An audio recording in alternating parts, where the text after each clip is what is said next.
Que la grâce de Jésus notre Seigneur, l'amour de Dieu le Père et la communion de l'Esprit Saint soient toujours avec vous. Bien-aimés dans le Christ, en ce 15e dimanche du temps ordinaire, la liturgie de la parole nous convie de contempler un Dieu généreux. Cela s'exprime clairement dans la parabole du semeur qui est décrite dans la part de l'Évangile. Dans la parabole du semeur, grâce aux explications de Jésus, l'enseignement est clair. Selon la manière dont nous accueillons la parole de Dieu, nous sommes semblables à différentes terres qui reçoivent la graine jetée par les semeurs. Nous sommes tantôt comme une bonne terre, accueillante à la parole de Dieu, tantôt peu réceptifs comme un sol pierreux, ou à d'autres moments, nous sommes comme cette terre envahie par les ronces des soucis de la vie. Ainsi, notre réception de la parole de Dieu varie selon les époques, selon les temps, selon les circonstances. Nous en faisons tous et toutes l'expérience. Bien-aimés dans le Christ, le but de la parabole du semeur est donc de devenir une bonne terre. C'est vrai. Mais la vraie réalité, c'est de voir comment Dieu est si généreux qui met partout. Il veut nous parler de son Père, qui n'est pas maladroit, mais un Père généreux, qui donne sans compter, qui offre sans limite. Dans la première lecture, le prophète Isaïe le décrit clairement que la générosité de Dieu est sans pareil, et sans limite.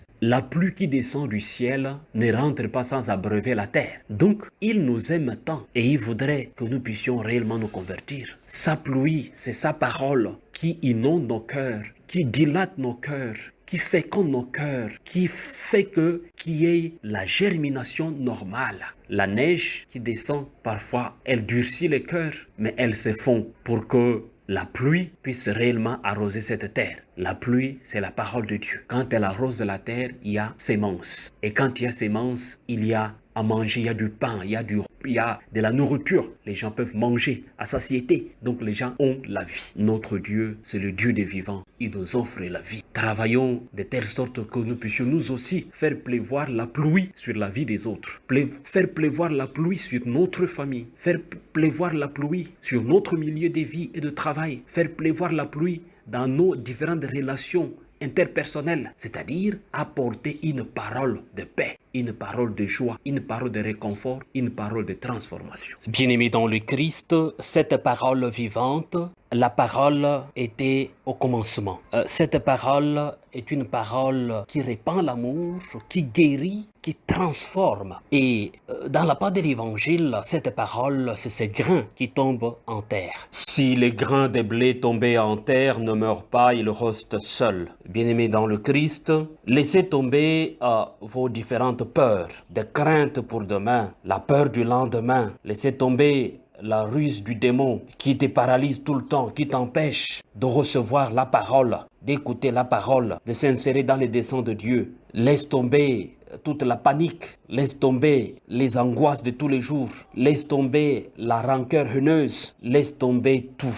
Laisse tomber les doutes, laisse tomber les questions innombrables sur l'avenir qui semble être incertain. Laisse tomber tes engagements inutiles, sans issue. Laisse tomber toutes tes fragilités qui ne t'avancent pas. Ouvre ton cœur pour écouter la parole. Jésus est ce grain de blé qui tombe en terre, qui se transforme et qui donne vie. Sur la croix, nous contemplons ce Christ qui se donne. Et à travers sa résurrection, il donne vie. C'est le grand symbole du grain de blé qui tombe en terre, qui ne reste pas seul, mais qui se transforme. Mais si nous sommes ce grain de blé à l'image de Jésus, nous devons réellement porter des fruits. Nous ne pouvons pas nous contenter de nos conforts, de rester tout simplement dans les greniers et ne pas tomber en terre. La peur de ne pas oser transformer notre milieu de vie, la peur de ne pas se réconcilier avec les autres. Bien-aimés dans le Christ, nous sommes nous aussi les grains de blé. Nous devons donner vie, nous devons nous transformer réellement. Mais il s'agit d'un exercice permanent. La parole de Dieu d'aujourd'hui, bien-aimés dans le Christ,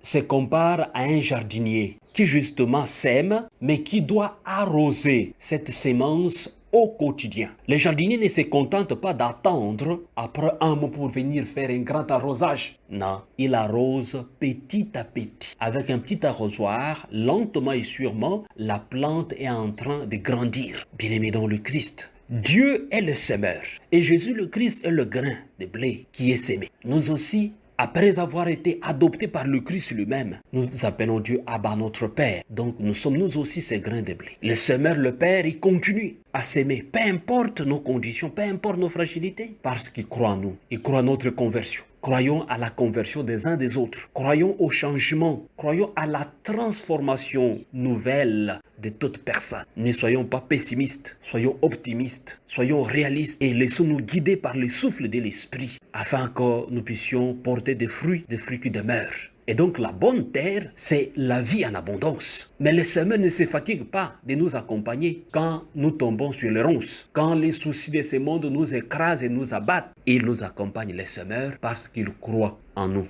Parce qu'il compte sur notre conversion, sur notre transformation, sur notre métanoïa, sur notre changement. Insérons-nous dans la spiritualité du jardinier qui arrose la pousse lentement et sûrement. Et lentement et sûrement, cela devient un grand arbre et cela produit des fruits en abondance, des fruits qui redonnent vie. Recevez la bénédiction du Seigneur, au nom du Père et du Fils et du Saint-Esprit. Amen.